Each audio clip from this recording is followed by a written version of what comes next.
Hi friends, മേര YouTube ചാനലിലേക്ക് എല്ലാവർക്കും സ്വാഗതം. ഞാനിന്ന് ഉണ്ടാക്കാൻ പോകുന്നതൊരു ചക്ക പായസമാണ്. പച്ചരിയും ചവ്വരിയും ചെറുപയർ പിളർന്നതും കൂടെ വെച്ചിട്ട് ഒരു പായസം. അതിനകത്തുകൂടി ചക്കയും ഇടും. അപ്പോൾ ആദ്യം പച്ചരിയും ചവ്വരി കഴുകിയതും ചെറുപയർ പിളർന്നതും കൂടെ എല്ലാം കൂടെ 2 ഗ്ലാസ് ഉണ്ട്. അതെല്ലാം കൂടി കുക്കറിനകത്തോട്ടിട്ട് നിവന്ന് നിൽക്കത്തക്ക രീതിയിൽ വെള്ളം ഒഴിച്ച് 2 വിസിൽ കേൾപ്പിക്കും. കാരണം 2-ൽ കൂടുതൽ കേട്ടാൽ ഈ ചെറുപയറിൻ്റെ പിളർപ്പ് മുകളിലോട്ട് കയറി വരുകൊണ്ട് 2 വിസിൽ കേൾപ്പിച്ച് ഞാൻ മാറ്റി വയ്ക്കും.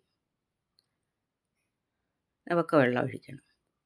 ഒരുപാട് വെള്ളം ഇനി പൊങ്ങി വരണ്ട, മുകളിലോട്ട് വെള്ളം കയറി വരും പരിപ്പിൻ്റെ കൂടെ. അതുകൊണ്ട് നിവന്ന് നിൽക്കത്തക്ക വേദിയിൽ മാത്രം മതി. നമുക്കിത് വെച്ചതിന് ശേഷം കട്ടിയായി പോവുകയാണെന്നുണ്ടെങ്കിൽ ഞാൻ 2-ാം പാലെടുത്ത് വെച്ചിട്ടുണ്ട്. അത് ഇതിലോട്ടൊന്ന് ഒഴിച്ച് ലൂസാക്കി എടുക്കാം.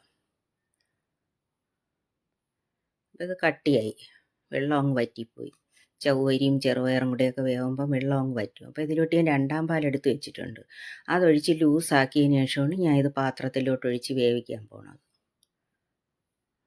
കട്ടിയായിപ്പോയി.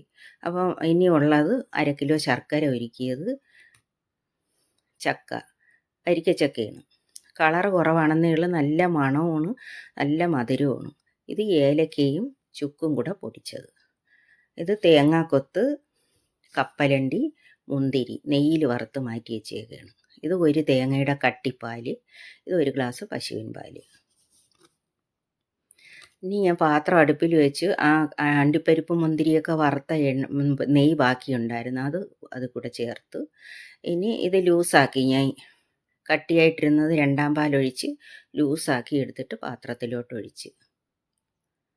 ഇനി ഒത്തിരി വേവൂടെ ഉണ്ട്. അതെല്ലാം ഒന്ന് നല്ലപോലെ ഇളക്കി യോജിപ്പിച്ചതിന് ശേഷം തിളച്ച് വന്നപ്പോൾ ചക്ക ഇട്ട്.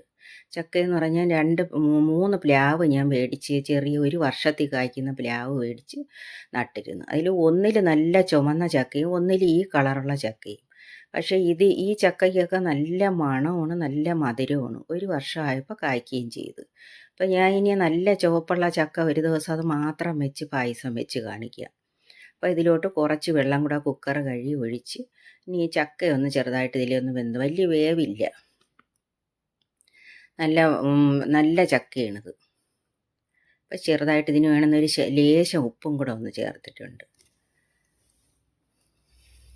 അപ്പം നല്ല വരിക്കച്ചക്കയാണ്. 1 വർഷത്തിൽ തന്നെ എനിക്ക് കായ്ക്കുകയും ചെയ്തു. 1 പ്ലാവിൽ പിടിച്ച ചക്കയെന്ന് പറഞ്ഞാൽ നല്ല മണവും നല്ല ചുവപ്പ് കളറും. വേറൊരു പ്ലാവിൽ പിടിച്ചത് ഇതുപോലെ കളറ് കുറവാണ്, പക്ഷെ മണവും ഉണ്ട്, നല്ല മധുരവും ഉണ്ട്. അപ്പോൾ ഇനി ആ കട്ടിപ്പാൽ, തേങ്ങാപ്പാൽ ഞാൻ എടുത്ത് വെച്ചേക്കുന്ന അതും കൂടി ഇതിലോട്ട് ചേർക്കാം. ചേർത്ത് എല്ലാം ഒന്ന് ഇളക്കി യോജിപ്പിക്കണം നല്ലതുപോലെ. കൈവിടാതെ ഒന്ന് ഇളക്കുന്നതാണ് നല്ലത്. അതായത് അരിയും ചവ്വരിയും കൂടെയൊക്കെ ഉള്ളത് കൊണ്ട് അടിയിൽ പിടിക്കാനുള്ള സാധ്യതയുണ്ട്. അതുകൊണ്ട് നമ്മൾ നല്ലപോലെ ഇളക്കി കൊടുക്കണം എപ്പോഴും. ഒന്ന് ഒരുപാട് സമയം കൈവിട്ട് നിൽക്കരുത്, ഇളക്കിക്കൊണ്ടേ ഇരിക്കണം. തിളച്ച് കഴിഞ്ഞാൽ ഫ്ലെയിം കുറച്ച് വെച്ചിട്ട് ഇളക്കിക്കൊണ്ട് തന്നെ ഇരിക്കണം. അപ്പോൾ ചക്ക എടുത്ത് നോക്കി, ചക്ക വെന്ത്, അതിനുള്ള വേവേ ഉള്ളൂ. ഇനി 1/2 കിലോ ശർക്കര ഉരുക്കി വെച്ചിരുന്നു, അത് ഇതിലോട്ട് ചേർക്കുകയാണ്. എല്ലാം വേണ്ടി വരും, മധുരം നോക്കിയതിന് ശേഷം ബാക്കി ചേർക്കാമെന്ന് വിചാരിച്ച്. കളർ ഒത്തിരി കുറവാണ്, നല്ല കറുത്ത ശർക്കര അല്ല. കറുത്ത ശർക്കര ആയിരുന്നെങ്കിൽ പായസവും നല്ല കളറായിട്ടിരുന്നേന്.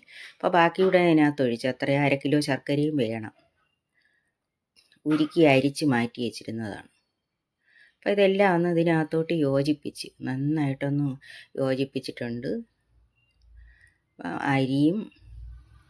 അരി പച്ചരിയായിരുന്നു ഞാൻ ചേർത്തത്. ചവ്വരിയും വേവുന്ന ചവ്വരി തന്നെ, വേവാത്ത ചവ്വരിയല്ല, പെട്ടെന്ന് വേവും. പിന്നെ ചെറുപയറിൻ്റെ പരിപ്പ് ഞാൻ ഒന്ന് മിക്സിക്കകത്തിട്ടൊന്ന് കറക്കിയിട്ട് പാറ്റി അതിൻ്റെ തൊലിയൊക്കെ കളഞ്ഞിട്ടെടുത്ത്. ഇനി ഞാൻ ഒഴിച്ചത് പശുവിൻ പാലാണ്. 1 ഗ്ലാസ് പശുവിൻ പാലുണ്ടായിരുന്നു, അതും കൂടി ഒഴിച്ച്. അതുകൂടി ഒഴിച്ച് അതൊന്ന് തിളച്ച് വരണം.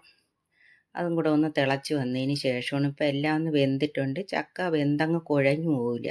കാരണം വരിക്ക ചക്ക ആയതുകൊണ്ട് നമ്മൾ കുടിക്കുമ്പം കടിക്കാൻ വേണ്ടി കിട്ടും. ഇപ്പോഴേ നല്ല മണം വരുന്നുണ്ട് ചക്കയുടെ. ഇനി ചുക്ക് പൊടിയും ഏലക്കയും കൂടെ, ചുക്കും ഏലക്കയും കൂടെ ഞാൻ പൊടിച്ച്, അതിൻ്റെ പൊടി അതും ഒന്ന് നല്ലപോലെ അതിനകത്ത് യോജിപ്പിച്ചതിന് ശേഷമാണ് ഞാൻ ഈ നെയ്യിൽ വറുത്ത് മാറ്റി വെച്ചിരുന്ന തേങ്ങയും കപ്പലണ്ടിയും മുന്തിരിയും കൂടെ ഉണ്ട്, അത് ഇതിനകത്തോട്ടൊന്നിട്ട്. അപ്പോൾ പായസമൊക്കെ റെഡിയായി. നല്ല പായസം, നല്ല മണം വരുന്നുണ്ട് വരിക്കച്ചക്കയുടെ. വരിക്കച്ചക്ക ഇനി ചുമന്ന ചക്കയുള്ളത് തൊട്ട് ഞാൻ അത് മാത്രം വെച്ചുള്ള പായസം വെച്ച് കാണിക്കും ഒരു ദിവസം. അപ്പോൾ ഇപ്പം കളറ് കുറവാണ് ഈ ചക്കയ്ക്ക്. മറ്റേ ചക്ക നല്ല ചുവപ്പ് കളറാണ്. ഒരു വർഷത്തിൽ തന്നെ എനിക്ക് കായ്ക്കുകയും ചെയ്തു. അപ്പോൾ ഇതെല്ലാം പായസമെല്ലാം റെഡി ആയിട്ടുണ്ട്. പായസം എല്ലാം റെഡി ആയിട്ടുണ്ട്. ഞാൻ നിങ്ങളെ ഒന്ന് സെർവ് ചെയ്ത് കാണിക്കാം. എല്ലാവരും ഇത് ഉണ്ടാക്കി നോക്കണം, സബ്സ്ക്രൈബ് ചെയ്യണം എനിക്ക്. നമുക്ക് അത് പകർന്നെടുക്കുമ്പോൾ തന്നെ അറിയാം, കണ്ട നല്ല കൊഴുപ്പുണ്ട്, നല്ല കൊഴുത്ത നല്ല പായസം. അപ്പോൾ നമ്മൾ കഴിക്കുമ്പോഴത്തേക്ക് ചക്ക കൂടെ കിട്ടുകയും ചെയ്യും നമുക്ക് കടിക്കാനായിട്ട്. ഇത് നല്ല മണമാണ്, ഭയങ്കര മണമാണ്. പഴുത്ത് കഴിഞ്ഞ് നമുക്ക് അടുത്തൂടെ പോകാൻ പറ്റില്ല, അത്രയ്ക്ക് നല്ല മണമാണ് ഈ ചക്ക. ഒരു വർഷമായപ്പോൾ തന്നെ എനിക്ക് കായ്ക്കുകയും ചെയ്തു. അപ്പോൾ എല്ലാവരും ഇതുണ്ടാക്കി നോക്കണം, എൻ്റെ ചാനൽ കാണണം, സബ്സ്ക്രൈബ് ചെയ്യണം, ലൈക്ക് ചെയ്യണം, ഷെയർ ചെയ്യണം. എല്ലാവരും ഇതുണ്ടാക്കി നോക്കുകയും വേണം.